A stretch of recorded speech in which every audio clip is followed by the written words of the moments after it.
જમાલપુરના કોંગ્રેસના ધારાસભ્ય ઇમરાન ખેડાવાલાને મળી છે જાનથી મારી નાખવાની ધમકી। અને આ ધમકી ન માત્ર ઇમરાન ખેડાવાલા પરંતુ તેમના પરિવારને પણ મળી છે। કોણે આપી છે ધમકી અને શું ઉલ્લેખ કરવામાં આવી રહ્યો છે? શા માટે ઇમરાન ખેડાવાલાને મળી છે જાનથી મારી નાખવાની ધમકી? આ સમગ્ર મુદ્દા પર આજે આ રિપોર્ટમાં વાત કરવાના છીએ। ઇમરાન ખેડાવાલાએ મુખ્યમંત્રી ભૂપેન્દ્ર પટેલને પણ પત્ર લખીને રજૂઆત કરી છે, ઉલ્લેખ કર્યો છે। ત્યારે શું છે વધુ વિગતો જાણીએ આ રિપોર્ટમાં। નમસ્કાર, આપ જોઈ રહ્યા છો ગુજરાત તક અને આપની સાથે હું છું સૌમ્યા।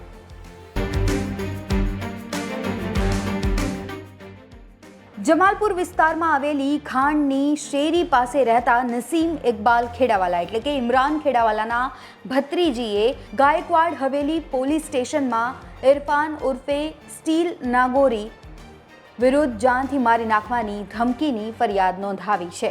નસીમ ખેડાવાલા તેમના પરિવાર સાથે રહે છે અને ઘરકામ કરે છે। નસીમ ખેડાવાલા ઘરે જમી રહ્યા હતા ત્યારે તેમની પાડોશમાં ઓફિસ ધરાવતો ઇરફાન ઉર્ફે સ્ટીલ નાગરી જોરથી બૂમો પાડી રહ્યો હતો। બહાર જોયું તો ઇરફાન તેમના કાકી શમીમ ફિરોઝ ખેડાવાલાને ધમકી આપી રહ્યો હતો, જે બાદ નસીમ ખેડાવાલા કાકી પાસે પહોંચ્યા। આ દરમિયાન ઇરફાને બેફામ ગાળો આપીને ધમકી આપી હતી કે તમારે આ મકાન બનાવવું હોય તો મારી માતા સાથે વાત કરો, નહીં તો હું મકાન બનાવવા નહીં દઉં। તેણે ધમકી આપતા કહ્યું કે જો મારે વિરુદ્ધ ફરિયાદ કરી તો સવાર નહીં પડવા દઉં અને સવારમાં કોઈ એકની વિકેટ પડી જશે। તારા કાકા ઇમરાન ખેડાવાલાને પણ જાનથી મારી નાખીશ। ધમકી આપ્યા બાદ ઇરફાન નાગોરી ત્યાંથી નાસી ગયો, જે બાદ નસીમે કાકા ઇમરાન ખેડાવાલાને આ અંગેની જાણ કરી અને ગાયકવાડ હવેલી પોલીસ સ્ટેશન ખાતે ઇરફાન નાગોરી વિરુદ્ધ ફરિયાદ નોંધવામાં આવી।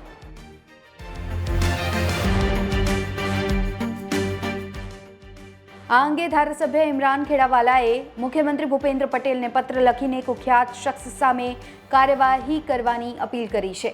તેમણે કહ્યું છે કે મારી ગેરહાજરીમાં ઇરફાન નાગોરી મારા પરિવારને ધાક ધમકી આપે છે।